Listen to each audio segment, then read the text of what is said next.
Eu quero apresentar para vocês o Marcelo Simonato. Marcelo Simonato, tive um prazer de conhecê-lo, uma pessoa sensacional, um estudioso.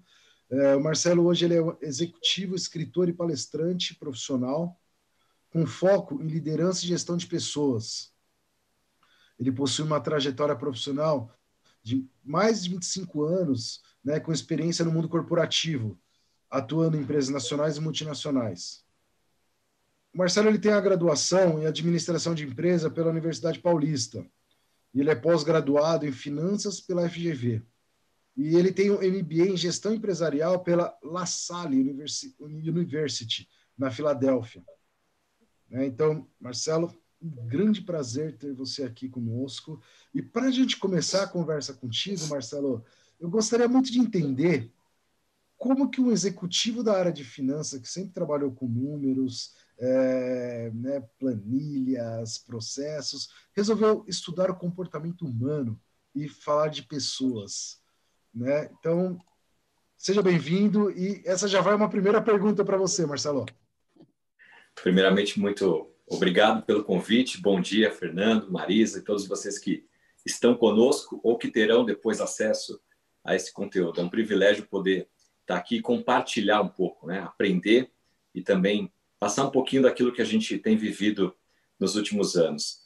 Eu costumo ser conhecido pelas pessoas como o financeiro que gosta de gente, né? Porque normalmente, como você mesmo disse, os diretores financeiros, os CFOs, estão mais preocupados com o resultado, com os números e pouco se importam com as pessoas. Eu acredito que isso tem mudado ao longo do tempo. Mas me permita voltar um passo atrás, até para explicar o porquê me envolver com escrita, com palestras, com o desenvolvimento humano, depois de uma carreira toda trilhada na área administrativa financeira. Como o Fernando colocou bem aqui, eu trabalho já há 25 anos, mas não pinto o cabelo não, tá, gente? Eu tenho 43 anos hoje, comecei muito cedo, na verdade comecei antes até desses 25 anos, porque aos 14 anos já comecei a trabalhar como office boy, então não nasci como diretor, como executivo, né? Venho de uma família humilde, meu pai é um mecânico, minha mãe uma dona de casa, eu costumo dizer, e com muita honra, meu avô um zelador, então nada foi fácil na nossa vida, nós tivemos que realmente batalhar desde muito cedo, trabalhar. Minha namorada, atual esposa, engravidou aos 19 anos, então eu sou casado há 24 anos, tenho 2 filhos, uma filha já dentista formada com 23 anos e um filho na universidade com 19 anos. Mas o que acontece? Eu tinha, como a maioria de vocês, um plano de carreira, uma ambição de chegar em algum lugar, né, em algum momento da vida. E estudei, batalhei, mesmo com as dificuldades, tendo que trabalhar muito cedo, trabalhar e estudar à noite, gravidez precoce da namorada, eu com 19 anos e ela também. Meus pais se divorciaram no meio do caminho, enfim, mas mesmo assim, eu consegui fazer minha faculdade, minha pós-graduação, fazer um MBA no exterior, estudar outros idiomas e continuar me capacitando porque eu tinha, assim como hoje, tenho objetivos futuros. O que acontece? Ali perto dos 37 para 38 anos, eu cheguei no que podemos dizer era o auge da minha carreira, onde eu queria chegar lá quando eu tinha 14, 15 anos, que era ser executivo, me tornar diretor de uma empresa. Cheguei naquela posição, finalmente, antes dos 40. Muita gente tem essa data dos 40 para chegar em algum lugar. E eu cheguei antes dos 40. E eu costumo comparar isso, e conto, inclusive, em algumas palestras, especialmente quando algumas universidades me convidam para falar para jovens, que chegar ao auge da carreira foi como aquele alpinista que decide subir ao Everest. Ninguém acorda num domingo de manhã e fala, o dia está bom hoje, acho que eu vou dar um pulinho ali no Everest. Não é assim. Existe toda uma preparação física, emocional, financeira. A pessoa se prepara, né? Como um maratonista. Ninguém sai correndo uma maratona. Começa correndo 1 quilômetro, 5, 10, 16, meia maratona, chega na maratona. O alpinista, a mesma coisa. Talvez venha aqui no Pico do Jaraguá, né? Morro da Bandeira, Aconcagua. Ele vai se preparando e vai evoluindo, assim como numa carreira. Detalhe é o seguinte, quando ele chega lá em cima, no topo do Everest, eu nunca estive no Everest, mas a gente já viu em alguns filmes, né? O que as pessoas fazem? Elas olham para aquela beleza em volta, só nuvens, só montanhas. Ela tira do bolso uma bandeira do seu país, pega o celular, antigamente tirava uma foto, agora acho que faz uma selfie, grava um vídeo, né? Mãe, cheguei, estou aqui. E pendura a bandeira do seu país lá em cima no topo, né? Com muito orgulho, porque conquistou esse auge. Para mim, ter chegado na posição de diretor ali entre os 37 e 38 anos foi como esse alpinista que chegou ao topo da sua carreira. Mas o que acontece com o alpinista lá no Everest, nos 15 minutos seguintes? Ele tem que descer rapidamente dali, porque senão ele pode morrer de fome, de frio, de falta de ar, ou pode acontecer uma avalanche. Na nossa carreira profissional é a mesma coisa. É muito difícil chegar, mas depois que você chega, também é muito difícil permanecer. E eu me vi naquele momento, depois dos 15 minutos de euforia, de alegria, conquistei, eu sou o cara, atingi um sucesso profissional. Eu me perguntei, mas Marcelo, e agora? E os próximos 30 anos? Eu com 37 anos, facilmente trabalho mais 20, 25. O que eu vou fazer daqui por diante? É esse cargo? É essa posição? Me faltou o que hoje nós chamamos de propósito, um novo propósito, uma nova meta. E eu vou ser muito sincero com vocês, que talvez muitas pessoas aqui se identifiquem com a minha história. Ou estão passando por isso, ou já passaram, ou um dia vão passar e vão se lembrar da história do Marcelo. Eu fiquei quase um ano pensando, Marcelo, tudo bem, você está empregado numa ótima empresa, é diretor, mas o que você vai fazer a futuro? E um ano pensando, será que eu vou montar paralelamente uma franquia de alguma coisa, um café? Será que eu vou estudar uma nova profissão e vou mudar completamente? Enfim, a cabeça começou a rodar. E um amigo que trabalha comigo até hoje me disse, por que você não começa a dar aulas? Pega uma matéria na faculdade, numa pós-graduação, no MBA, você tem tanto conhecimento, vai dar aulas. Não é pelo dinheiro, mas é para preencher esse tal propósito, o de compartilhar aquilo que você já viveu até agora. Essa ideia ficou remoendo na minha cabeça. E eu tinha uma grande preocupação. Será que eu consigo me adaptar ao modelo das faculdades, das universidades, em termos de agenda? Eu não queria também assumir algo que eu não pudesse cumprir, porque como executivo, como empresário, vocês sabem como é que é. A nossa agenda é meio louca. Até que um belo dia, indo num evento despretensioso, era para assistir o evento, na verdade, me veio o grande insight. Não é dar aulas, Marcelo.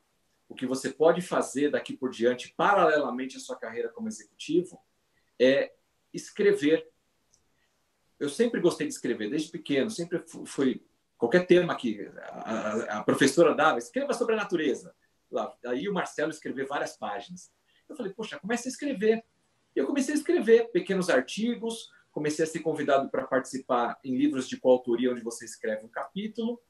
Com base nesses livros, algumas pessoas começaram a me convidar para dar palestras pontuais, ainda que despretensiosas, não sendo profissionais, escolas, universidades, igrejas, né? Para compartilhar algum conteúdo. Então eu via isso muito mais como um hobby até do que uma profissão. Até que em determinado momento eu falei, peraí, existe uma profissão aqui, existe algo sério. E eu vou mergulhar nisso paralelamente à minha carreira como executivo. Por quê? Porque o Marcelo é o financeiro que gosta de gente. O Marcelo é o profissional que acredita no desenvolvimento das pessoas. E eu acredito que a história que eu tenho de vida e tudo que eu aprendi e estudei até aqui pode ser compartilhado para ajudar outras pessoas. Nesse meio do caminho, você vai conhecendo muita gente. A editora Literary Books apostou no meu trabalho e eu estou indo para o meu 9º livro com eles, que vai ser lançado agora no mês de junho, Liderando Juntos, um livro muito bacana em junho. Já estou escrevendo o meu 10º livro para ser lançado no ano que vem. E com isso, veio uma enxurrada de convites para palestras e treinamentos, não só no Brasil, como em outros países. Então, hoje eu me denomino como profissão, sendo um executivo, atuo numa multinacional espanhola em São Paulo, mas, paralelamente, nos horários em que eu não estou na minha empresa, eu escrevo. Eu escrevo, sou convidado para ministrar palestras, participar de lives, webinários como esse que nós estamos aqui, porque eu acredito muito numa frase do mestre Confúcio. Se você não sabe, busque aprender. Mas depois que você já sabe, busque compartilhar. Esse é o meu novo propósito de vida. continuar aprendendo, mas aquilo que eu já sei, de alguma forma, compartilhar com os outros. Se dessa live que nós estamos aqui, desse webinário, uma frase, uma palavra servir de insight para cada um de vocês, eu já entendi que eu cumpri o meu propósito de vida. E é isso que eu tenho feito. Obrigado novamente, Fernando e Marisa, pela oportunidade. Legal, Marcelo. Muito obrigado pela abertura, pelas palavras que você passou para a gente, um pouco da sua carreira profissional. Eu passo agora para a Marisa. Nós temos aí um direcionamento de como será feita essa conversa, que será pela Marisa. Mas, mais uma vez, eu lembro a vocês que, se tiverem perguntas, por favor, coloquem aqui no chat ou comentários que a gente responde na medida do decorrer da conversa, tá ok? Marisa, passo a palavra para você. Muito obrigado. Obrigada mais uma vez, Fernando. Marcelo, parabéns, que história linda, né? Eu acho que as pessoas têm que saber o que está por trás dos panos, né? Nos bastidores, porque as pessoas hoje veem a sua história, até gera uma curiosidade, como o Fernando te perguntou, mas é muito importante as pessoas saberem o que veio antes, né? Então, me desmente se eu estou falando besteira ou mentira, mas assim, a falta de medo é um dos pontos bem importantes. É você ir em frente, tomar um tombo, levantar e continuar indo em frente. Então, assim, eu acho que o grande problema, o grande desafio das pessoas é que elas têm uma insegurança e um medo muito grande. Isso acaba tendo um bloqueio e as pessoas acabam não sendo felizes, né? Realizadas, como você hoje encontrou e encontrou essa felicidade e consegue fazer a carreira de executivo, que também é uma coisa que você se preparou, mas também esse outro lado de palestrante, treinador, enfim, de ajudar as pessoas, né? Então, parabéns. Eu gosto muito de ouvir essas histórias porque mostra realmente a falta de medo e atitude e o excesso, né, de atitude que levam a esse caminho. Eu costumo dizer que o sucesso ele é para todos, mas nem todos estão dispostos a pagar o preço. E muitas pessoas têm ideias incríveis, têm sonhos, mas o medo trava as pessoas de colocarem em prática, né? Então, eu sou executivo, sou muito feliz, honrado pela empresa que me emprega, me dedico 100% a ela, e às vezes há essa confusão também. Nossa, então você não pode fazer mais de uma coisa, você tem que escolher só uma coisa para ser feliz. Quem disse isso? Né? A gente não colocou aqui no currículo, mas se eu começar a colocar as outras coisas, e quem quiser puxar a minha biografia vai ver que eu sou tenista, sou maratonista, toco numa banda, sou motociclista. Então, você pode gostar e aproveitar a vida de várias outras formas. E não significa que você tem que vestir apenas um chapéu e viver aquilo o resto da sua vida. Né? Seja feliz. Eu concordo com você. Isso é maravilhoso de ouvir. Bom, Marcelo, esse momento é um momento meio atípico, né, que estamos vivendo. E as pessoas têm que se adaptar, querendo ou não mudar, tendo ou não coragem. Como que você tem visto tudo isso na prática com a sua equipe, também com as empresas que você tem colaborado, tem ajudado como palestrante, como treinador e como conselheiro? Muito boa pergunta. Eu, em muitas palestras, e talvez até em um ou dois livros, sempre usei uma frase que para os orientais diz que crise é sinônimo de oportunidade. Então, dentre as tantas frases que eu tenho, que eu guardo no meu coração, essa era uma delas, né? E nós estamos vivendo agora uma crise. Você pode chamar de pandemia, de epidemia, de Covid, de caos para alguns, mas é uma grande crise, de fato. Eu vivo dois momentos muito específicos. Eu, no chapéu do executivo, que então estou vivendo isso na liderança, na prática com a minha equipe, e eu vou contar um pouquinho como isso tem se dado. E outro como conselheiro, mentor de alguns empresários, de algumas empresas, né, que me convidam para palestrar, para ministrar treinamentos para suas equipes, e que tem um cenário, às vezes, diferente daquele que eu mesmo vivo como executivo. Eu explico o porquê. Eu trabalho numa multinacional espanhola de tecnologia. As empresas de tecnologia, comparadas com outros setores, levam uma certa vantagem, se podemos dizer assim, no que diz respeito a essa crise que nós estamos aqui. Mas como assim, Marcelo?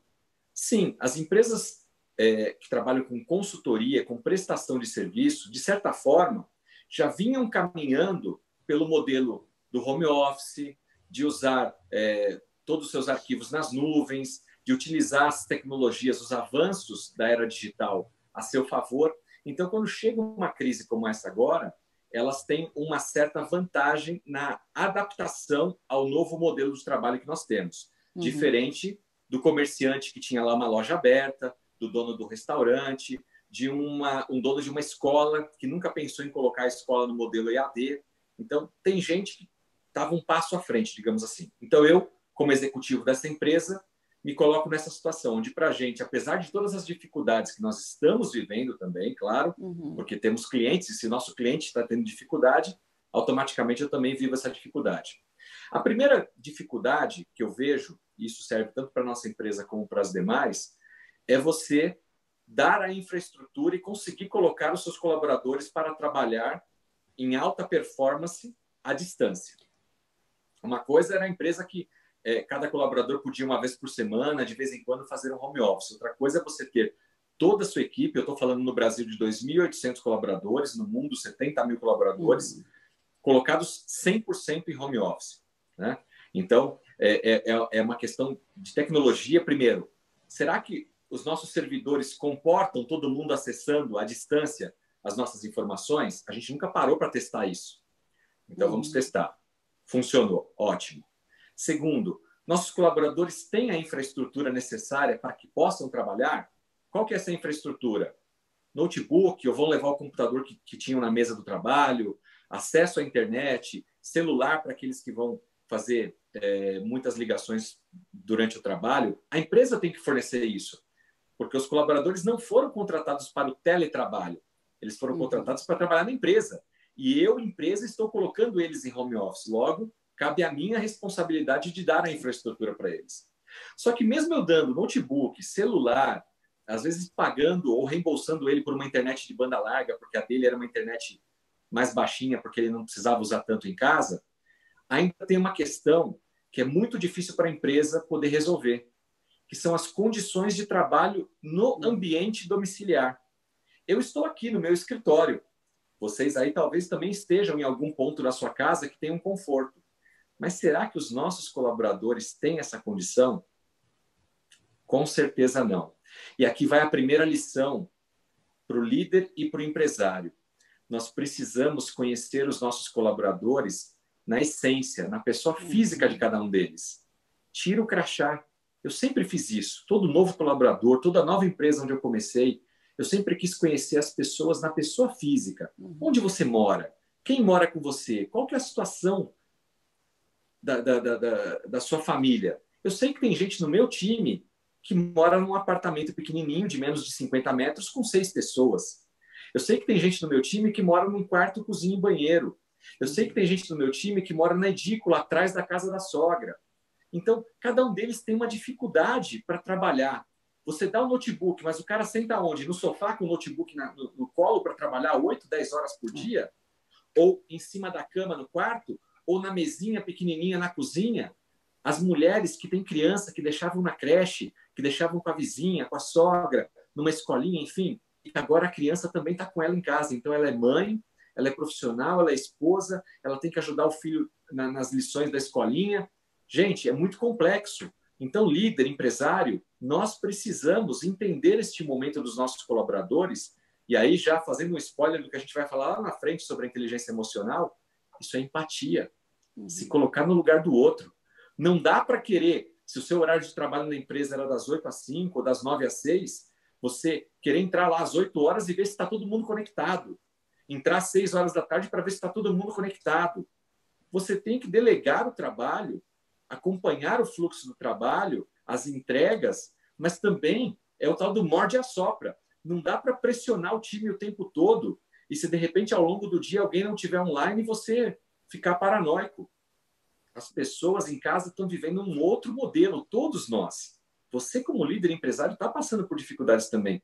Quem dirá o seu colaborador que tem menos recursos do que você? Então, nossa empresa está muito preocupada com isso. eu faço toda segunda-feira uma reunião com os meus líderes diretos, que são supervisores e gerentes, para alinhar não só a agenda da semana, mas especialmente para saber como eles estão, como os seus cônjuges estão, os seus filhos, os seus familiares, o ambiente da casa, né? Porque se esse funcionário não tiver com a cabeça boa, ele não vai render 100%.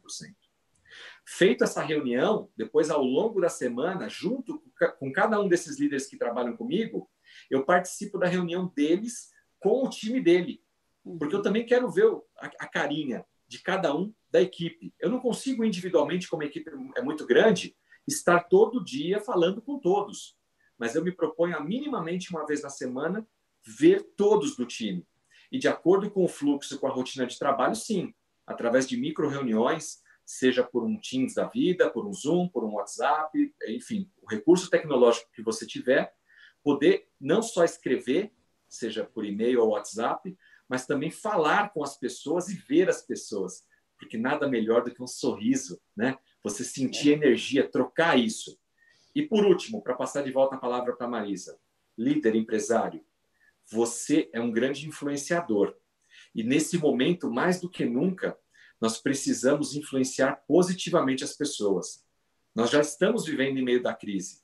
Não sejamos, então, nós, como líderes, aqueles que criam um caos maior ainda. A gente tem que, na verdade, colocar a bola no chão, respirar, levar tranquilidade ao nosso time. Por mais que esteja pegando fogo as coisas aqui em cima, mas você respira, filtra e passa a informação de uma forma que sua equipe não fique com medo de perder o emprego, sua equipe não se sinta pressionada por você. Isso é o que eles não precisam nesse momento, se você quer ter uma equipe performando adequadamente. Acho que a pergunta do Celso já foi até respondida pelo Marcelo. O Celso perguntou, né, como que as lideranças podem acolher o estresse e a ansiedade dos colaboradores. Eu acho que esta fala final sua, dizendo, né, da proximidade, de estar junto das pessoas, isso daí já responde a pergunta que o Celso fez para a gente aqui. Tá bom? Legal. Eu tenho ouvido muito isso também, né, Marcelo, de qual que é o papel, como é o papel do líder nesse momento de crise? Aliás, muitas lives têm esse título, né, tem esse tema. O papel do líder, você falando, é simples, porém, a pessoa tem que ter atitude e fazer acontecer. É simples, sim, de você se policiar, é simples para você conhecer a equipe, mas isso você já deveria ter feito com uma antecedência, não só hoje, no momento da pandemia, né? Então, assim, que legal ver o Marcelo Simonato, um executivo de finanças que gosta de gente. Então, é realmente você conhecer, você ter 5 minutos de palavra para as pessoas, automaticamente a equipe se torna mais coesa, todo mundo fica no mesmo barco, dá para você ter um equilíbrio na equipe e você, como líder, claro, tem essa responsabilidade. Eu, líder, tenho essa responsabilidade / obrigação de manter um ambiente tranquilo, ainda que não se saiba o que vai acontecer amanhã. Mas é nossa responsabilidade. E não, eu tenho um colega que me ligou a semana passada e falou, Marisa, o RH aqui começa a estar gritando, faz lives desesperadas, as pessoas não sabem. Eu falei, meu Deus, então esse RH, a empresa não precisa desse RH, com certeza, porque todos os líderes, e mais o RH, eu vou dizer que o RH mais ainda, tem essa responsabilidade, né? Eu acho que nessa hora que nós estamos vivendo agora, e muitos autores já falaram sobre isso, que nos momentos de crise, de caos, é que os verdadeiros líderes aparecem. Coordenador, gerente, diretor, vice-presidente, executivo, na nomenclatura que a sua empresa quiser dar. Isso não tem nada a ver com ser líder. As pessoas vão subindo nos degraus, na escada da carreira, e cada empresa tem lá uma política de cargos e salários, e muitas vezes erra ao promover pessoas que são muito boas tecnicamente para um cargo, para conduzir um departamento, uma área e pessoas, quando na verdade essa pessoa não foi preparada e não tem habilidades de liderança. Liderança está num outro patamar. E agora, nesse momento em que as equipes, as empresas precisam, é do verdadeiro líder. Aquele que é bom tecnicamente, sim, mas hoje, por exemplo, eu como diretor, eu costumo dizer que o meu principal trabalho já não é mais técnico. Eu tenho gerentes abaixo de mim, que são tecnicamente tão bons quanto eu fui, talvez, na posição deles. Mas a minha principal atividade hoje é não deixar a peteca cair, é manter essa equipe motivada, levar e trazer a comunicação, porque é um outro problema muito grande nos líderes, o de comunicação. Não serem assertivos, não darem o devido feedback, não treinarem, não capacitarem, não delegarem, não criarem novos líderes, não respeitarem os líderes que estão abaixo deles, a tal da ingerência. Eu vou direto lá na ponta, no analista, no mecânico, no chão de fábrica, não respeito o gerente, o supervisor, ninguém que está abaixo de mim que tem um cargo de liderança. Então, o verdadeiro líder entende todo esse contexto e se coloca como alguém que está ali para servir, para ajudar. O que a gente tem falado tanto hoje da liderança humanizada, as pessoas como o maior ativo da nossa empresa. Vamos cuidar com carinho delas. Exatamente. Pegando até, então, esse gancho que estamos falando de comportamento, Marcelo, as pessoas geralmente, eu como uma executiva de RH, as pessoas são contratadas muito pelo conhecimento, pela experiência. Dizem as pessoas por aí que elas são demitidas pelo comportamento. Você acredita nisso? Como que você vê isso? Olha, eu não só acredito nisso, como já vivi diversas situações como essa, né? A gente tem uma posição, essa posição tem lá um brief, o tal do job description, né? Uma descrição da atividade de trabalho, e normalmente a área de recursos humanos pergunta ao demandante da vaga, o que você precisa? Então, eu preciso de um analista. Tá bom. E esse analista tem que ter o quê? Ele precisa ter formação nisso, nisso ou nisso, ele precisa ter X anos de experiência, ele tem que falar ou não tal idioma, e eu começo a dar ali uma sopa de letrinhas, de atributos que esse possível candidato necessita. E o RH, fazendo o trabalho dele, né, vai em busca, ou uma empresa de recrutamento, enfim, vai em busca de perfis que se adequem àquela receita de bolo que eu dei. Hoje em dia, você tem usado muito a tecnologia também a esse favor, né? Você Sim. faz um filtro, um robozinho, e ele mesmo busca os currículos e já vai filtrando para você, até que finalmente você chega num grupo de currículos onde um ser humano vai poder avaliar, analisar, filtrar, para que efetivamente depois possa se fazer a entrevista presencial, ou hoje em dia até virtual, com os candidatos. Mas o que hoje tem mudado muito, e vamos também agradecer aqui pelos avanços, e a própria área de recursos humanos tem visto isso com muito bons olhos, é que não basta nós olharmos aquilo que o demandante está pedindo em termos de capacitações, se nós trouxermos uma pessoa que, do ponto de vista comportamental, tem alguns problemas. Então, tão importante quanto o currículo, porque o currículo nada mais é do que um papel com um monte de coisa escrita, né? A gente precisa ir na essência da pessoa para ver se há o verdadeiro fit, a combinação dela com os valores da empresa. Com a cultura também, muitas vezes. Muito profissional não se adapta e não se adequa, né? E não é, eu costumo dizer assim, não é que o profissional é ruim, gente. Não. É porque nós contratamos errado. Então, mais vale a pena você demorar um pouquinho mais no processo e acertar na contratação do que ficar patinando, tendo uma alta rotatividade, a empresa perde, você perde, talvez você prejudique alguém que você tirou de uma outra empresa. Para mim, tirar um candidato que está trabalhando num local e trazer para mim, para minha empresa, é algo muito sério. Eu tenho que ter plena convicção de que a gente olhou todos os aspectos e que ele vai dar certo na minha empresa. Porque eu não posso, depois de 6 meses, dizer que ele não serve e o cara estava empregado e aí agora simplesmente demito ele, né? Então, olhar a parte comportamental é muito importante para que justamente não aconteça na sequência um desligamento pela forma como a pessoa se porta na empresa. Isso ainda acontece muito, pessoas que perdem o emprego por conta do comportamento, mas tem melhorado, graças a Deus. Tem melhorado, sim, eu concordo com você, Marcelo. Hoje, eu tenho incentivado muito, enquanto executiva de RH, que as pessoas, no momento de seleção, que se preocupem em aprofundar a entrevista, não simplesmente focar na experiência, né? Porque isso faz muita diferença. Eu também acredito muito que o comportamento, quando a pessoa entra, primeiro que eu falo para todo mundo, até posso ter uma brincadeira, as pessoas fazem MBA em teatro para poder ir para uma entrevista. E aí, então, elas falam coisas lindas, maravilhosas, que a gente muitas vezes quer ouvir, mas que quer que realmente seja verdade, óbvio, né? E, na verdade, quando a pessoa entra, não é bem aquilo. Mas, enfim, estamos melhorando, com certeza. Marcelo, entrando um pouquinho em um dos seus livros, você escreveu um livro que é o Pilares do Sucesso Profissional. E dentre esses pilares, eu entendo que um deles que você apontou é a inteligência emocional. Você pode falar um pouquinho para nós sobre esse pilar? Sim. Até se você me permite, é desse livro que nós estamos falando, Pilares do Sucesso Profissional. Ele foi lançado agora em agosto de 2019. Foi escrito no começo do ano, na verdade, né? E por conta de todo um trâmite até o seu lançamento, foi lançado só em agosto de 2019. Já se tornou um best-seller. Então, fazendo aí uma propaganda, se você quer conhecer um pouco, nas melhores livrarias do Brasil, no meu site, marcelosimonato.com, você encontra esse livro e também tem o curso online do livro, enfim. E o que trata este livro? Pilares do Sucesso Profissional.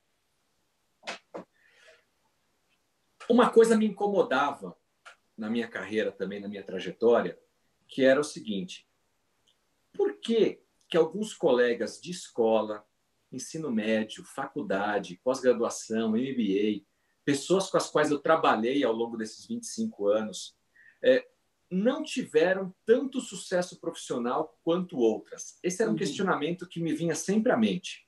Poxa, mas aquele cara, ele era tão bom tecnicamente, ele era melhor do que eu naquele aspecto, ele tinha uma formação adicional naquilo, mas por algum motivo ficou no meio do caminho. Alguns talvez chegaram ao cargo de liderança, de supervisão, outros chegaram ao nível gerencial, mas poucos chegaram a ser empresários, C-levels, né, diretores, executivos de empresa. Isso me chamava a atenção. Eu fui buscar, então, pesquisar a respeito disso para saber quais as razões pelas quais algumas pessoas chegavam mais longe do que outras. E aí surgiu o conceito, então, do livro Pilares do Sucesso Profissional. Eu não vou dar um spoiler sobre o livro todo, mas como você mesmo disse, Marisa, um dos pilares, gente, para que as pessoas possam ter sucesso, seja na sua carreira empresarial como profissional, é o da inteligência emocional. Unir a razão com a emoção é muito importante. Não adianta você ter um QI, não é o que indica não, tá? É o QI do coeficiente de inteligência, ou seja, a parte racional, você ter diploma, conhecimento técnico, isso é fundamental. Mas no meu conceito, isso é apenas a base. É o alicerce para a construção de uma carreira bem-sucedida. Sendo que um dos pilares deste alicerce para você levantar a sua casa, que é a sua carreira, é o da inteligência emocional. As pessoas não se preocupavam, e muitas ainda não se preocupam com isso. Mas quão fundamental é ser inteligente emocionalmente, especialmente num momento como esse que nós estamos vivendo. Então, o meu livro tem ajudado muitas pessoas nesse momento a se ressignificar, a ver o que elas estavam errando até então, porque a gente tem falado muito, né, que as pessoas vão ter que se reinventar. Se reinventar não significa sair do zero e mudar drasticamente, não, tá, gente? Às vezes, pequenas mudanças fazem grande diferença a futuro. E a inteligência emocional é uma delas. Como é que você tem agido com a sua mente? Como você tem se comportado? O que a gente lança para fora, eu costumo dizer que é só a ponta do iceberg. Na verdade, o que as pessoas veem aqui, que é o nosso comportamento, está relacionado a tudo que está debaixo da água, como num iceberg. Os seus valores, o seu histórico de vida, né, as experiências passadas, as crenças limitantes que você tem carregado até hoje. Então, nós precisamos buscar reconhecer tudo isso como uma pessoa que é viciada em algo. Você já viu aquele viciado que fala assim, não, vamos usar o exemplo aqui do cigarro. Eu fumo, mas a hora que eu quiser parar, eu paro. Muita gente fala isso, né? Sim. E aí, a pessoa fica doente e vai procurar um médico. E o médico fala, escuta, você tem que parar de fumar, porque senão você vai morrer. E aí, então, como é normal, né? A gente ouve do outro e aí a gente, puxa, é verdade. Tá bom, eu vou parar. Agora eu sei que cigarro faz mal e eu vou parar. Minha esposa falava, mas eu não dava bola, mas agora o médico falou, eu vou parar. É assim, né? E ele tenta parar. E aí o que ele descobre? Que ele não consegue parar, porque ele é um viciado. Então, era o cara que falava que fumava, mas podia parar a qualquer momento, descobre que aquilo faz mal, entende que aquilo faz mal, tenta parar e aí finalmente reconhece que é um viciado. O que ele precisa, então? Buscar ajuda, seja psicológica, seja através de remédios, para que de fato ele possa parar de fumar. Na inteligência emocional é igual. Se você aí está nos ouvindo e fala assim, não, mas eu tenho bons comportamentos, eu sou uma pessoa boa, legal, então você não vai mudar nada. Porque a gente só muda a partir do momento que nós reconhecemos que tem algo errado no nosso comportamento. E aí a gente vai buscar ajuda, porque sozinho talvez a gente não consiga. Talvez você precise de um psicólogo, talvez em casos extremos de um psiquiatra, de um coach, de um mentor, de algo que possa te ajudar a reconhecer e a ressignificar esse comportamento que está te atrapalhando na sua carreira. Isso é inteligência emocional. Reconhecer aquilo que acontece conosco e dar um outro significado. Certeza. Para a gente ter uma boa inteligência emocional, com certeza precisamos mudar, né? Ter um clique e uma percepção de que realmente é o momento, né? Porque eu concordo com você, Marcelo. Muitas pessoas falam, ai, eu engordei demais. Um outro exemplo. Ah, mas eu vou comer só mais um pedacinho de bolo, eu vou comer só mais metade de um ovo de Páscoa. E depois eu penso nisso. E as coisas vão se estendendo, se estendendo. Parece uma brincadeira até essa questão de emagrecer ou não, né? Mas aí quando a pessoa vai tentar, ela não consegue, né? Só um parênteses, fazendo uma brincadeira aqui. Tem gente que usa a desculpa de que tem ossos largos. Não reconhece que está engordando.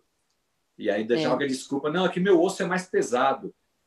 Você não está se exercitando, você está comendo demais. Reconheça isso, é o primeiro passo para tentar ter uma vida mais saudável. Exatamente. É o querer, né? O querer e a atitude que tem que estar aí na linha de frente. Marcelo, eu queria que você, por gentileza, como a gente está nesse tema inteligência emocional, mudança de mindset, queria que você falasse um pouquinho, aproveitando, da importância de pensamento positivo, otimismo, fé e esperança. Isso tem alguma conexão com a inteligência emocional? Totalmente.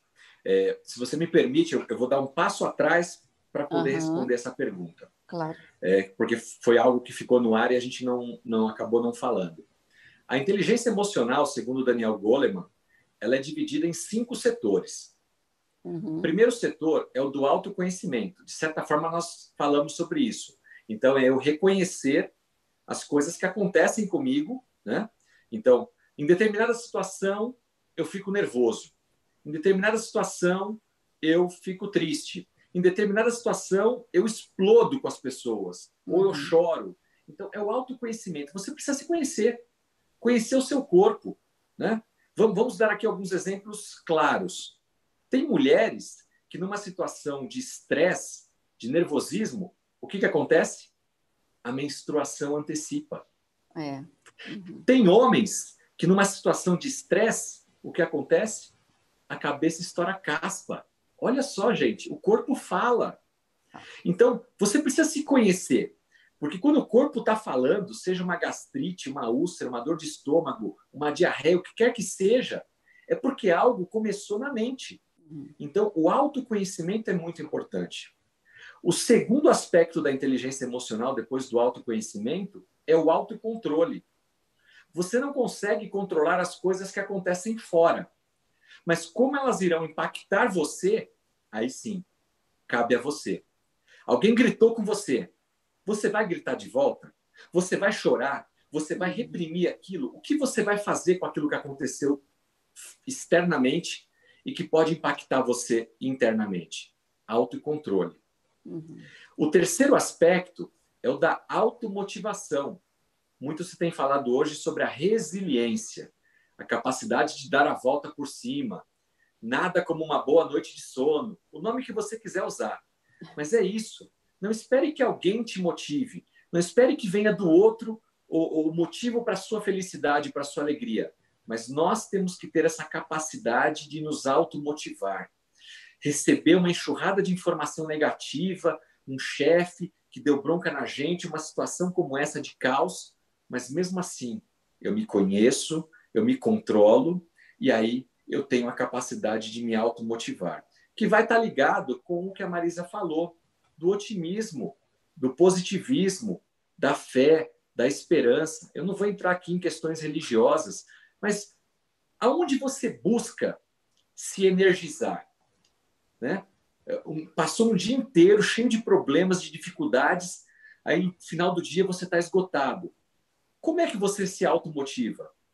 Tem gente que vai buscar se automotivar lá na bebida, nas drogas, no sexo, na pornografia. Outros vão para o caminho oposto, vão se exercitar, praticar esportes, liberar dopamina, todas as inas da vida que fazem bem, que são químicas do nosso cérebro que vão fazer bem para o corpo. Então, a atividade física é ótimo para nos ajudar a manter um corpo saudável, equilibrado e uma mente saudável, né? Tem gente que vai para o lado da meditação, de acordo com a sua religião, vai fazer uma oração, uma reza, fazer uma leitura, ouvir uma devocional, cantar, tocar, enfim. Não importa o que você faça, mas você tem que descobrir uma válvula de escape para que você possa se restabelecer para o dia seguinte. Se você só ficar acumulando as coisas negativas, seu corpo vai liberar cortisol. E tudo que termina com ol é prejudicial à saúde. Não deixe isso acontecer. Então, autoconhecimento, autocontrole, automotivação. Você tendo isso, você está cuidando do seu eu. E a partir do cuidado com o meu eu, vem os dois outros aspectos da inteligência emocional, que nós já falamos de um deles no começo também, que é a empatia. A capacidade de se colocar no lugar do outro, parar de olhar só para o seu próprio umbigo e saber das dificuldades do outro. Deixa eu te contar um segredo. Quando você tem um problema, você acha que a sua vida está um caos, e você olha para um lado, olha para o outro e entende um pouquinho a vida do outro, o seu problema se torna menor. Você percebe que tem gente muito pior do que você. Eu vou contar um exemplo muito rápido aqui sobre isso. Como eu disse para vocês no início da conversa, eu sou executivo de uma multinacional em São Paulo. Mas eu não moro em São Paulo. A minha casa fica na cidade de Itu, interior de São Paulo, a 90 quilômetros de São Paulo. Então, eu vou e volto para São Paulo todos os dias. 90 quilômetros para ir, 90 quilômetros para voltar. Castelo Branco, trânsito. 1h30, 2 horas, até 3 horas de trânsito de manhã e à noite. Eu posso olhar para isso e falar, coitado do Marcelo. Olha só a vida dele, ele perde de 2 a 4 horas da sua vida no trânsito. Quantos acidentes eu já não presenciei, já participei de 2 que fui envolvido, de engavetamento, de moto virando na minha frente. Então eu sou um coitadinho, tadinho do Marcelo.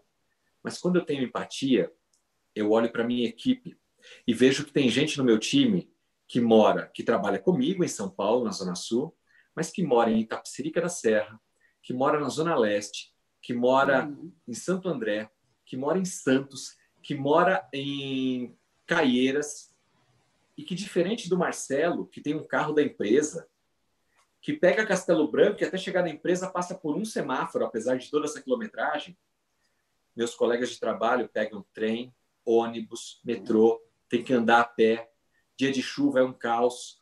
Então, quando eu tenho empatia e olho isso, eu olho para mim e falo, Marcelo, você é abençoado.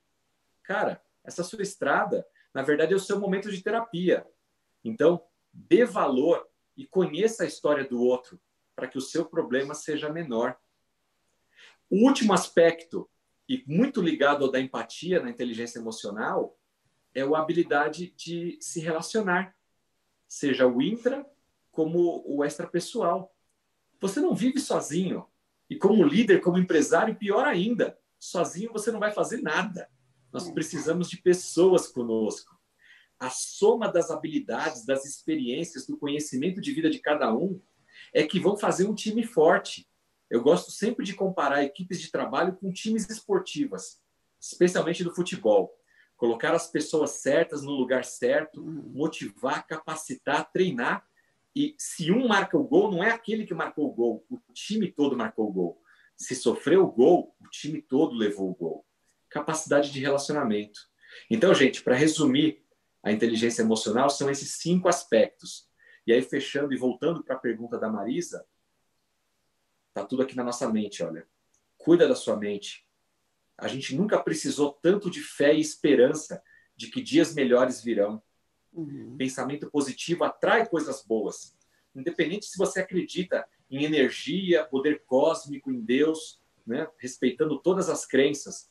Mas eu tenho certeza absoluta, Marisa, Fernando e quem nos ouve, que é muito melhor ser uma pessoa otimista, que vê o copo meio cheio, do que aquelas que vê o copo meio vazio. Parece curva de rio. Tudo que é ruim para. Nuvem negra. Parece que todo problema acontece ali. Eu não quero ser uma pessoa assim e não quero andar com pessoas assim.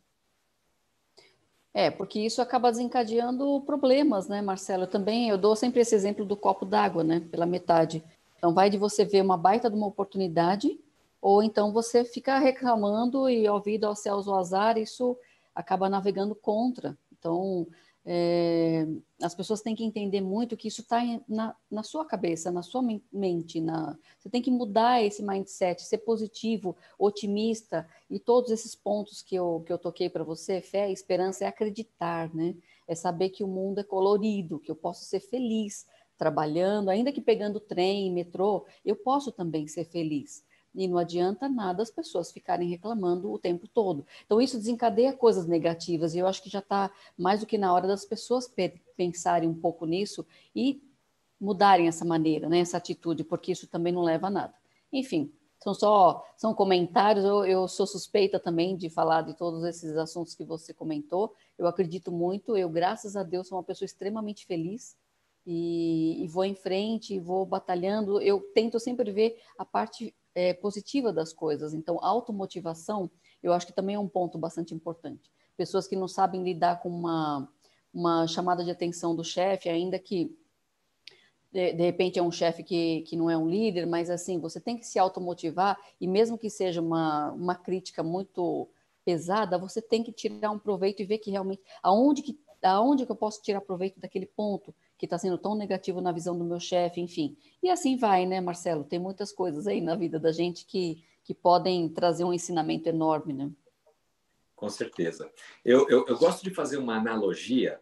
Eu sempre uso exemplos, coisas do meu cotidiano, e eu gosto de fazer uma analogia quando eu falo de mentalidade positiva e mentalidade negativa, que é comparar o termômetro com o termostato.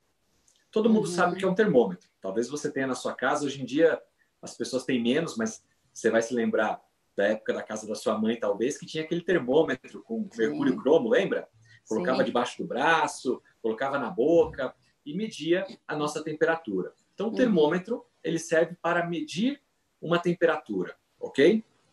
O termostato, apesar de também estar ligado com a questão de temperatura, ele não apenas mede a temperatura, mas quando você gira ou aperta o botãozinho do termostato, ele, na verdade, muda a temperatura do ambiente. Concordam?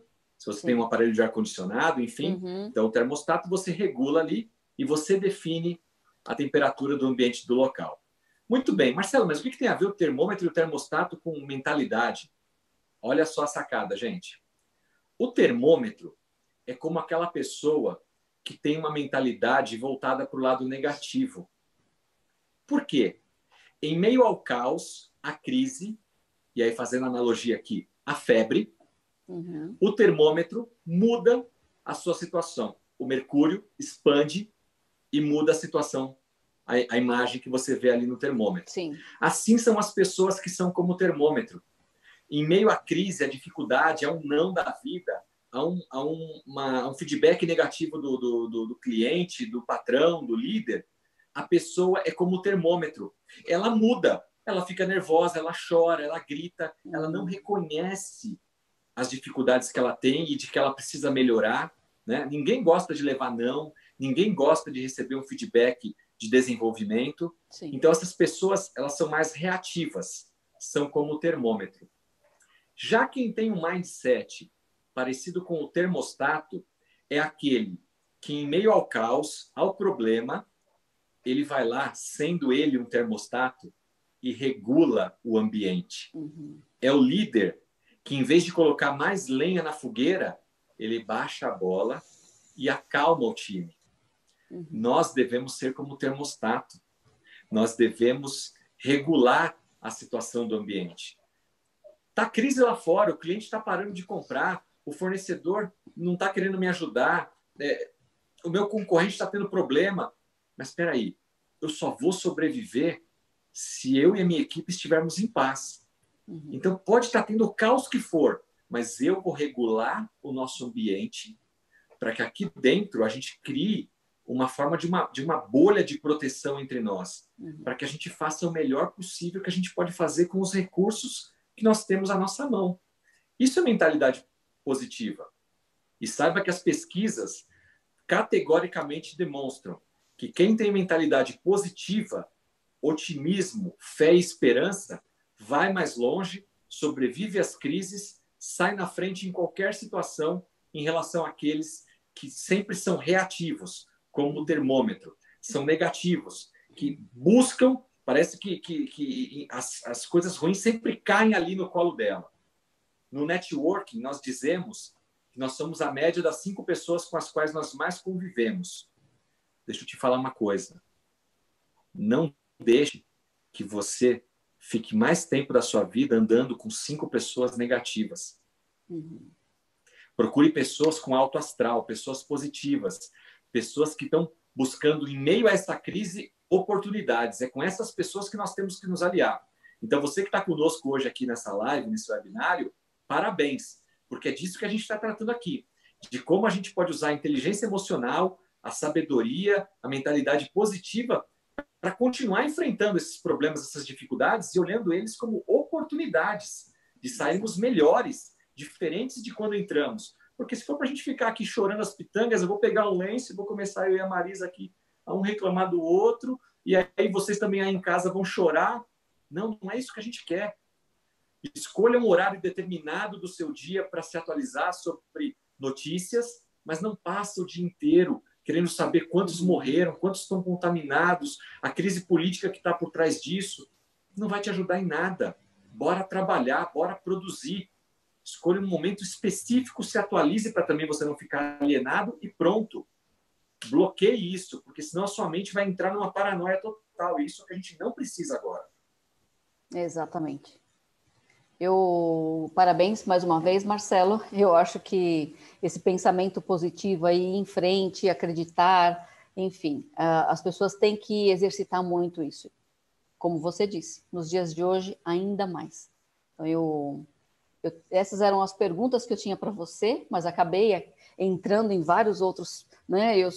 Quando nós somos focados em gente, gostamos de pessoas, graças a Deus somos automotivados, então eu acho que a gente acaba se empolgando.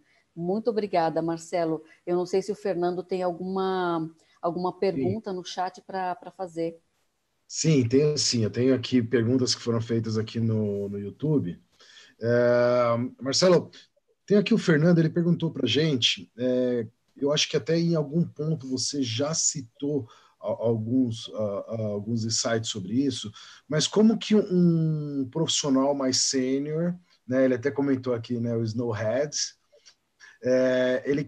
ele tem hoje, como ele vai buscar as oportunidades de trabalho nesse momento de crise, sendo que muitas empresas fecharam as portas para pessoas, né, com uma idade mais avançada. Tem alguma ideia de como trabalhar essa inteligência emocional e ter essa busca aí para ajudar essas pessoas?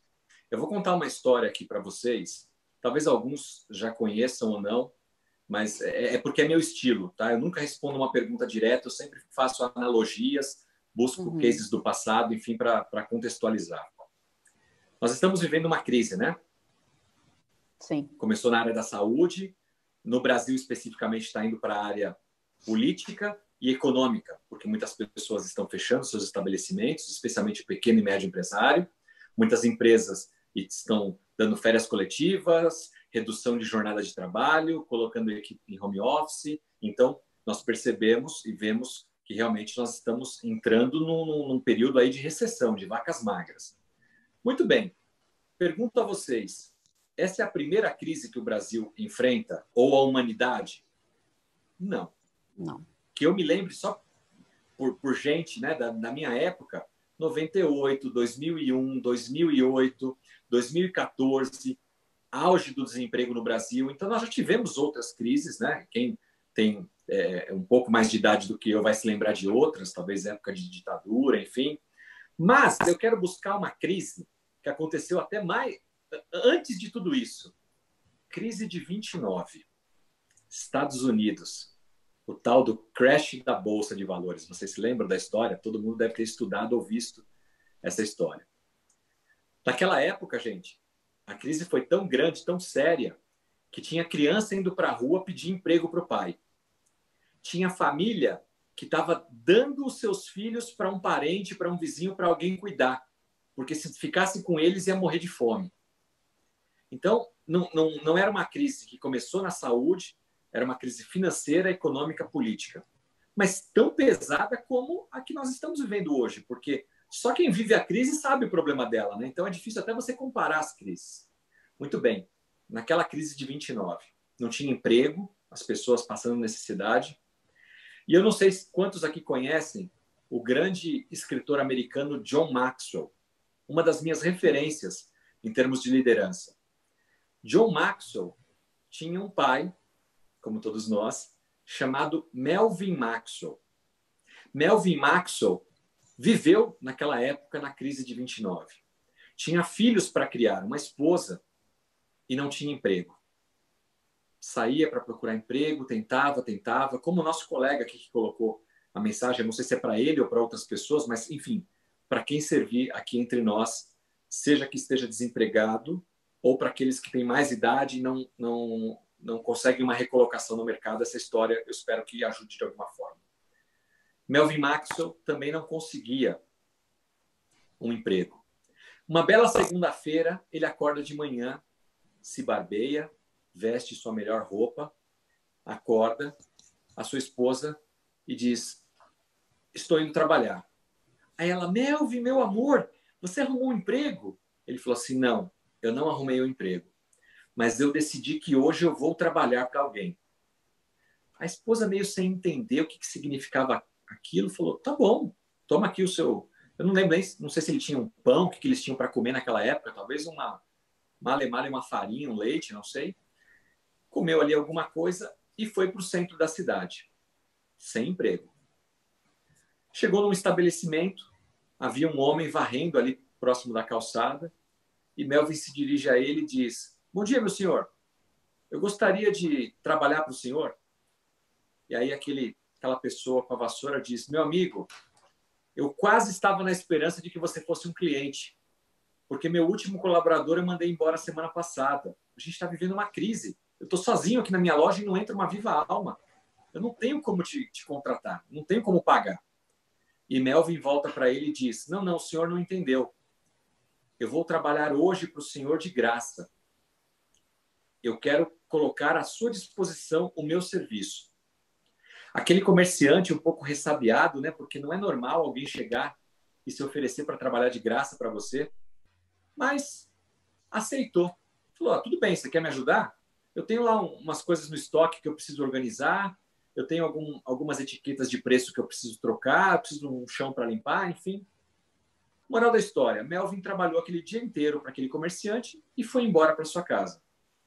Nada aconteceu. No dia seguinte, Melvin sai de novo e procura um outro comerciante, e a história se repete.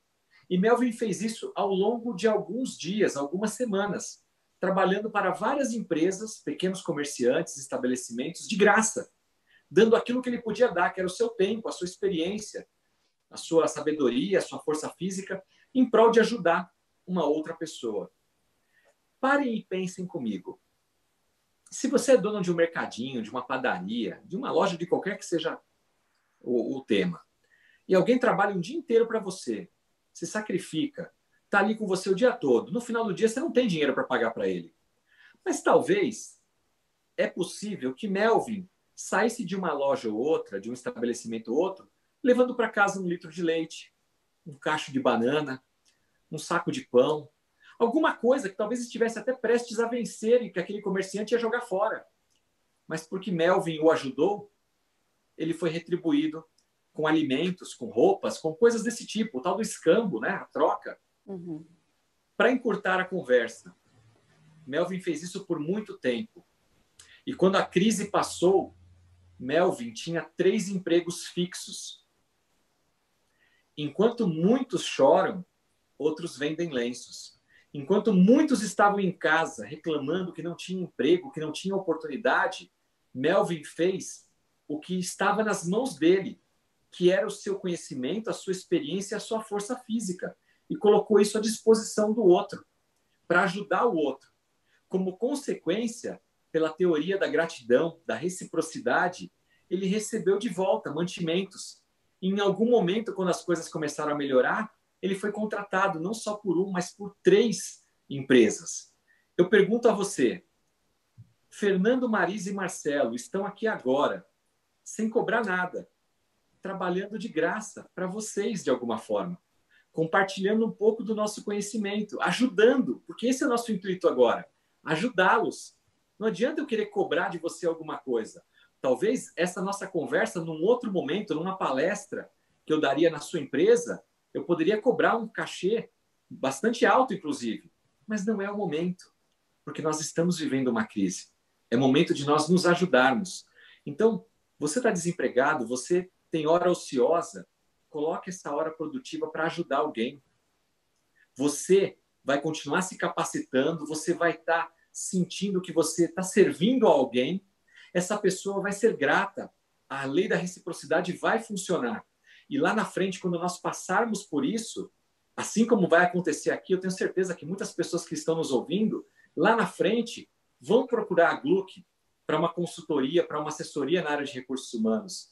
Vão se lembrar do Marcelo como alguém que pode dar uma palestra, um treinamento sobre liderança, gestão de pessoas, desenvolvimento profissional para sua empresa. Vão, de repente, procurar um dos meus livros para comprar. Então, é assim que a vida funciona.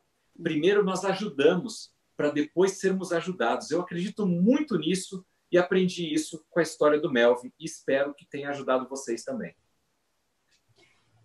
Legal, eu acredito Marcelo. muito nisso também, Marcelo. Eu acho que é a maneira de o networking, fazer relacionamento, não é simplesmente shake hands, apertar mãos e vamos fazer negócios, né? É um começo, é realmente você ajudar as pessoas para depois você, uma consequência é um business, uma contratação, enfim. Mas o começo do processo todo de networking não é esse. E é um engano, muita gente pensar que é assim, eu vou conhecer essa pessoa, eu vou ter milhões de cartões de visita, uma sacola cheia de cartões de visita, então eu faço um networking legal. Não, não é assim. Vamos ajudar pessoas. Eu apenas para fechar assim, linda a sua história, eu vou até olhar um pouquinho mais em detalhe, mas também tem uma história linda, não vou me prolongar aqui, mas apenas sugerir que as pessoas olhem a história do dono do KFC. Olhem, está no Google. É uma história linda também, de uma pessoa que já tinha uma idade bastante avançada, e olha o sucesso que ele é hoje. Então, acho que vale a pena olhar essas histórias de sucesso para ver o quanto que é possível a gente dar uma virada na vida da gente, o quanto a gente pode acreditar e ter uma atitude digna, né? Obrigada, Marcelo. Fernando, com você. Legal. Marcelo, sensacional o que você comentou, né? Eu acho que respondeu um pouco da pergunta que o nosso ouvinte aqui nos fez. E eu até complemento de todas as idades, né? Não só as pessoas mais sênior. Mas eu te dou um exemplo aqui em casa. Eu tenho um filho de 10 anos, o Gabriel, e ele está me ajudando aqui com a tecnologia. Ele está com o tempo um pouco ocioso e ele está me ajudando muito, muito, muito, né? Como fazer a interface aqui junto ao YouTube. Então, assim, todas as idades têm capacidade de ajudar nesse momento, né? Então, é muito importante isso, né? Eu queria colocar, porque você não tem ideia quanto que ele está me ajudando aqui, né? Fazendo Olha ele aí. Ele gosta até de assistir as lives, ele está tendo muitos insights Ele com está as lives. assistindo, estou vendo. Legal. Então, pessoal, eu agradeço, Marcelo, agradeço, Marisa, pela nossa conversa.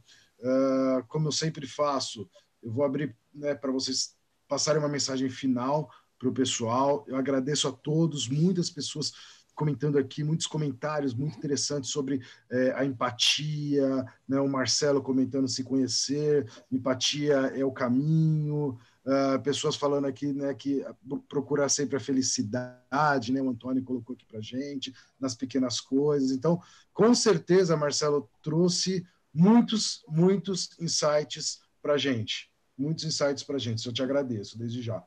Né? E eu, antes de finalizar com a Marisa e com o Marcelo, eu já convido todos vocês para nossas próximas lives.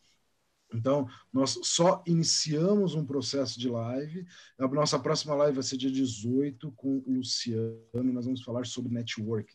O Luciano é um cara que conhece muito de network, né? A Marisa pode até falar melhor que eu depois um pouco. Eu sou suspeita um pouco de falar, porque eu aprendi muito com ele, né? Então, ele é um super executivo aí, muito centrado, muito pé no chão. Então, vale muito a pena ouvir um pouco o Luciano, sim.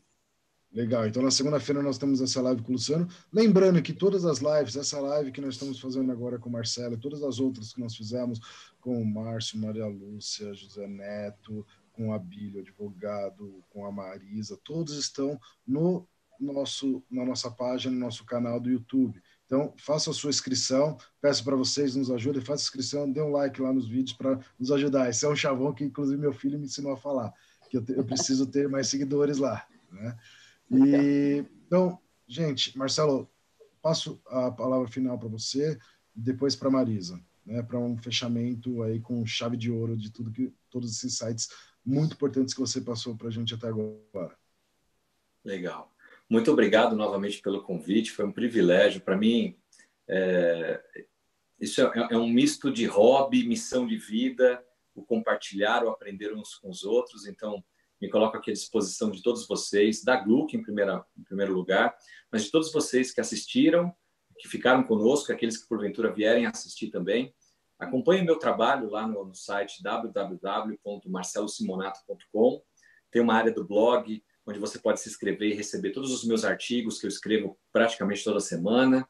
Tem também os meus materiais, livros, videoaulas, que você pode estar adquirindo se quiser, ou mesmo nas livrarias do país, enfim, fica a seu critério. Estou à disposição para fazer lives como essa para sua empresa, caso seja necessário, bater um papo com o seu RH, conversar com seus colaboradores, levar uma dose de motivação, né, de entusiasmo, de esperança para os times. Tenho feito muito isso ultimamente. E lá na frente, quando nós voltarmos ao mundo presencial, também estou à sua disposição em termos de palestras e treinamentos para liderança e para o desenvolvimento das pessoas. Eu queria contar uma rápida história, vocês já estão me conhecendo aqui, mas para a gente fechar esse contexto. E essa história é a história de um menino que era muito levado. Era o Joãozinho, como sempre, né? E o Joãozinho, ele gostava de pregar peças nas pessoas. O Joãozinho, ele conseguia pregar peça em todo mundo, menos no avô dele. O avô dele era uma pessoa muito sábia. Mas Joãozinho decidiu que iria também aprontar uma com o avô. Ele, então, decidiu subir numa árvore e pegar um filhote de passarinho no ninho. E, ao pegar esse filhote de passarinho no ninho, ele, de mãos fechadas, levaria esse filhote de passarinho até o seu avô e perguntaria ao seu avô: vovô, eu estou com um passarinho na minha mão. Esse passarinho, ele está vivo ou ele está morto? E ele pensando na sua cabeça: se meu avô disser que está morto, eu abro a mão e mostro o passarinho vivo. Mas se porventura ele disser que o passarinho está vivo, eu aperto a minha mão, mato o passarinho e mostro o passarinho morto. Ele não vai acertar. Dessa vez eu pego aquele velhinho. Joãozinho é terrível. E lá vai ele. Pega o passarinho, filhote, leva na mão. Vovô, tem uma pergunta para o senhor. E aquele velho, com muita sabedoria: pois não, meu netinho, o que foi? Eu estou com um passarinho nas minhas mãos. E eu quero saber do senhor, esse passarinho, ele está vivo ou ele está morto? O avô, muito sábio, a sabedoria que nós precisamos ter nesse momento, olha nos olhos do seu netinho e fala: meu querido netinho, A resposta para a sua pergunta está nas suas mãos. O que eu quero dizer com isso? Nessa live, nesse vídeo que nós gravamos hoje, talvez tenhamos falado muitas coisas que caiba ou não caiba a você que está nos ouvindo. Mas se uma frase, uma palavra, algo tocou no seu coração, que sirva para que você possa fazer a diferença, não só na sua vida, na vida da sua família, dos seus empregados, da sua empresa, essa resposta está somente nas suas mãos. Deus te abençoe. Muito obrigado por estar aqui conosco. Obrigado, Fernando. Obrigado, Marisa.